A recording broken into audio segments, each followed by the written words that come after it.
de hoje eu vou contar uma clássica história de cuidado com o que você deseja. Mostrando mais uma vez que a palavra vale prata, mas o silêncio vale ouro.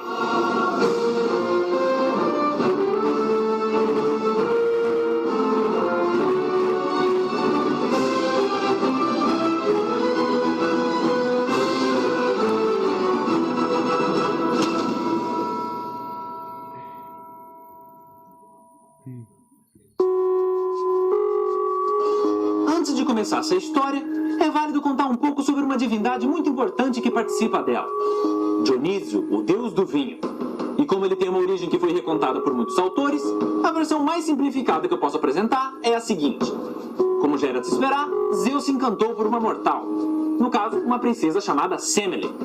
Mas, ao contrário das outras mulheres por quem ele já se atraiu, ela não era uma simples donzela indefesa. Ela era daquelas que matava o boi com as próprias mãos para sacrificar os deuses. E foi justamente durante um desses sacrifícios em um de seus templos que o rei do Olimpo a viu e decidiu conquistá-la. E ela, sendo uma seguidora fervorosa de Zeus, adorou a oportunidade de se tornar sua amante. O problema é que se envolver com um cara comprometido com a deusa do casamento e da fidelidade, que era conhecido por ser manipulador e vingativa, é um caminho no mínimo perigoso. Então Hera, se disfarçando de uma velha senhora, se aproxima de Semele, faz amizade com ela e, ao descobrir que a amante estava grávida de seu marido, usa de sua lábia para fazê-la duvidar de que o pai da criança era realmente Zeus, porque ele sempre se disfarçava para encontrar as quengas dele. Então, com essa dúvida plantada em sua mente, assim que se encontra novamente com o rei do Olimpo, a garota pede que antes de se deitarem, Zeus lhe prometa fazer um favor. E vocês sabem como é homem excitado, né? De sim pra qualquer coisa. Com isso, Semele pede que ele prove sua identidade, revelando sua verdadeira aparência. E era isso que a deusa do casamento queria, porque ela sabia que nenhum mero mortal é capaz de suportar a visão de uma divindade em sua forma original. Então o rei do Olimpo tenta convencê-la a pedir outra coisa, mas a curiosidade dela fala mais alto e ela insiste. Sendo assim, ele cumpre sua promessa, realiza o desejo dela e aparece em todo o seu esplendor. Aí, Semele, faltando poucas semanas para dar à luz, dirige o seu olhar ao rei do Olimpo e é imediatamente incinerada pela visão divina. Então, Zeus, sabendo que não poderia fazer nada por ela, tenta pelo menos salvar a criança, pois tendo o sangue divino, ele teria chance de sobreviver. E para isso, após retirar o feto das cinzas de sua mãe, ele o costura em sua perna para terminar a gestação. E sim, eu tô ciente do quão bizarro isso é. Aí, algum tempo se passa, e da coxa de Zeus nasce Dionísio, o deus do vinho, das festas e das orgias. E por ter sido parcialmente gerado dentro de uma divindade, nasceu imortal, vindo futuramente a se tornar um dos 12 olimpianos, no lugar de sua tia Hestia, que estava de saco cheio de tanta briga e hipocrisia. Sendo assim, o único semideus do Olimpo. Tendo dito isso, a gente pode finalmente começar a história. Durante sua juventude, Dionísio conheceu uma divindade que viria a se tornar o seu melhor amigo. Sileno, o deus da embriaguez. Que dúvida, né?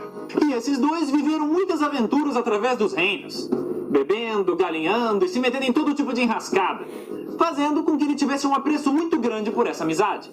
Até que um dia, enquanto Sileno passeava por uma floresta na região da Frígia, bebaço obviamente, ele se perde e acaba desmaiando no jardim do palácio de um rei chamado Midas. Pouco tempo depois, os guardas da realeza o encontram e perguntam ao soberano o que deveria ser feito com esse vagabundo boêmio. E Midas, tendo um bom conhecimento das divindades existentes, reconheceu que esse era Sileno. Mas ele não contou isso pra ninguém. Ele apenas sabiamente convidou o pinguço para ficar em sua mansão até se recuperar. Então, por 10 dias, o deus da embriaguez pôde se deleitar dos melhores banquetes, apresentações artísticas e todos os confortos providos pelo rei. O que surpreendeu os servos dele, porque Midas era conhecido por ser extremamente ganancioso e mão de vaca. O passatempo favorito dele era contar moedas de ouro, ao invés de brincar com a própria filha.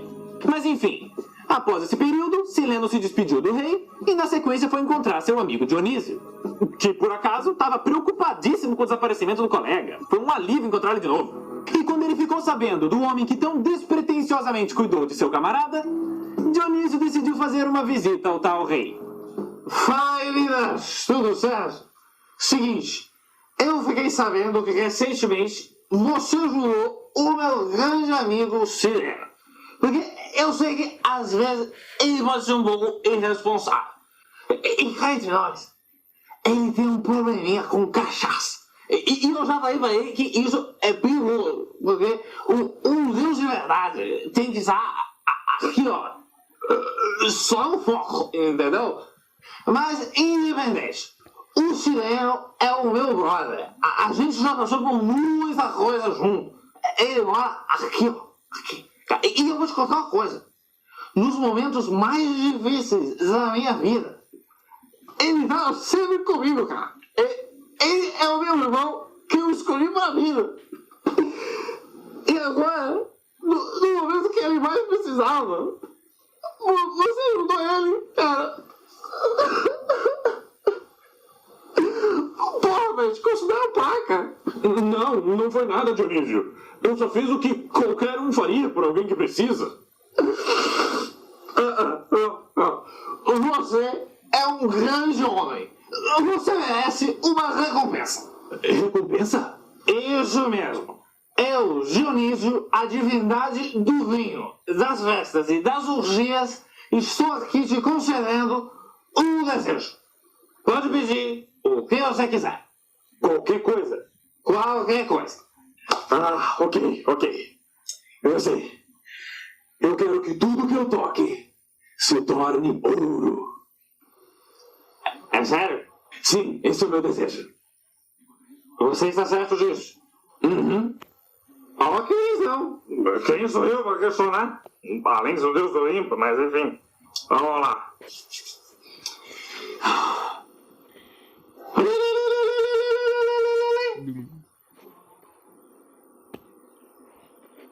É só isso? Você está duvidando da minha magia? Não, jamais. Eu te considero um paca, hein? Dionísio então volta ao Olimpo e Midas, querendo testar sua suposta habilidade, pega um galho do chão.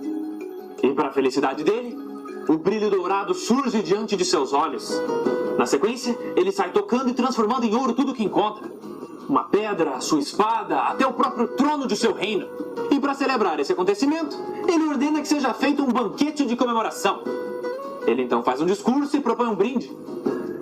Mas, para surpresa dele, no momento em que a primeira gota toca seus lábios, o vinho se transforma em ouro. Midas fica assustado e tenta comer algumas frutas que estavam na mesa. Mas tudo o que conseguiu foi mais um tesouro para sua coleção.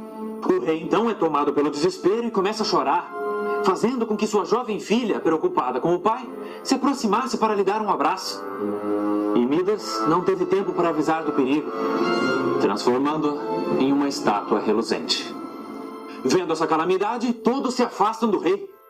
E ele, repleto de arrependimento, sai correndo do palácio para longe da civilização, aonde não poderia ferir mais ninguém. Dias se passam e Midas segue vagando pela floresta, sentindo suas forças se esvaindo a cada passo. Sem alimento, sem água, a morte por inanição o aguardava. E quando não aguentou mais, caiu de joelhos no chão, olhou para os céus e, com as últimas lágrimas que seu corpo ainda era capaz de produzir, orou ao Deus do vinho, pedindo perdão por sua ganância e implorando que fosse liberto dessa maldição que destruiu sua vida. Midas nunca foi um homem de rezar. Mas mesmo assim, Dionísio ouviu suas preces. Eu não aguento mais. Por favor, Dionísio, eu imploro. Eu não quero mais ouro na minha vida. Nenhum tesouro vale esse sofrimento. Eu só quero minha filha de volta. O ouro, o maldito ouro, ele sempre foi a minha maldição. Você apenas a tornou visível. E eu desejei isso. Eu imploro, Dionísio, por favor, me liberte dessa praga. Tá bom, para de chorar, eu vou te ajudar. Mas aí estamos aqui, sim. Ok, você vai fazer o seguinte, para você se curar, você vai se banhar no rio Paxo. Qual rio? No rio Paxo. Como? Paxton, você entendeu o que eu disse, não se faça de bobo. Enfim, você e a sua filha vão entrar no rio. Tipo, aí tudo vai voltar ao normal, beleza? Muito obrigado, Dionísio. Eu nem sei como agradecer. Não precisa, tá tudo bem. Mas, véi, transformar tudo em ouro? Porra, bicho, depois dizem que os bêbados é que são burros. E com isso, Midas, revigorado pela esperança, volta rastejando com suas últimas forças ao palácio.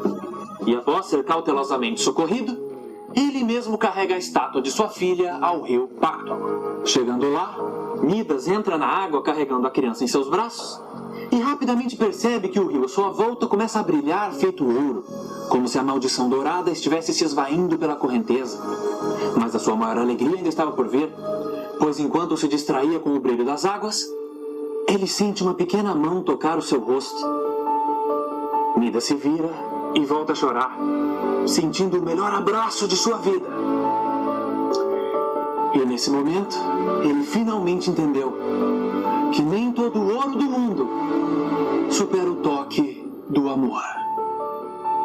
A partir daí, o rei deixou para trás a sua ganância e passou a dedicar sua vida apenas a ajudar os necessitados e amar sua filha. Mas nesse quesito de amor entre pais e filhos, teve um outro rei que passou por uma situação extremamente traumática e polêmica, com consequências assustadoramente terríveis. Mas essa história conta no próximo Mitologia. Até mais!